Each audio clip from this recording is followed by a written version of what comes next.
சற்று முன்னர் கிடைத்திருக்கும் ஒரு செய்தி, பிக் பிரேக்கிங் நியூஸ். ஈரோடு கிழக்கு சட்டமன்ற தொகுதிக்கான இடைத்தேர்தல் வாக்குப்பதிவு இன்று காலை 7 மணிக்கு துவங்கி இருக்கிறது. இந்த வாக்குப்பதிவு மாலை 6 மணி வரை நடைபெறும் என்று தெரிகிறது. திராவிட முன்னேற்றக் கழகம் இந்த தொகுதியிலே பெரிய அளவிலே வெற்றி பெறும். அந்த கட்சியினுடைய வேட்பாளர் VC சந்திரகுமார் கிட்டத்தட்ட 60% வாக்குகளை பெற்று வெற்றி பெறுவார் என்று சொல்லப்படுகிறது. எதிர்த்து போட்டியிடும் நாம் தமிழர் கட்சி வேட்பாளர் எத்தனை சதவீதம் வாக்கு பெறுவார் என்பதை பார்க்க வேண்டும்.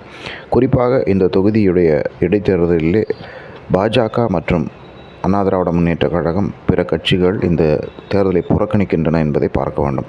இதைவிட முக்கியமாக இன்று டெல்லி சட்டப்பேரவைக்கான தேர்தலும் நடைபெறுகிறது. அரவிந்த் கெஜ்ரிவாலுடைய ஆம் ஆத்மி கட்சிக்குடைய எதிர்காலம் இந்த தேர்தலில் முடிவாகும் என்று தெரிகிறது. தொடர்ந்து 3வது முறையாக மீண்டும் முதலமைச்சராக அரவிந்த் கெஜ்ரிவால் அல்லது அவருடைய கட்சியினர் தேர்ந்தெடுக்கப்படுவார்களா, இல்லை பாஜக அந்த சாதனையை முறியடித்து மீண்டும் ஆட்சியை பிடிக்குமா என்று பலரும் பார்த்து கொண்டிருக்கிறார்கள்.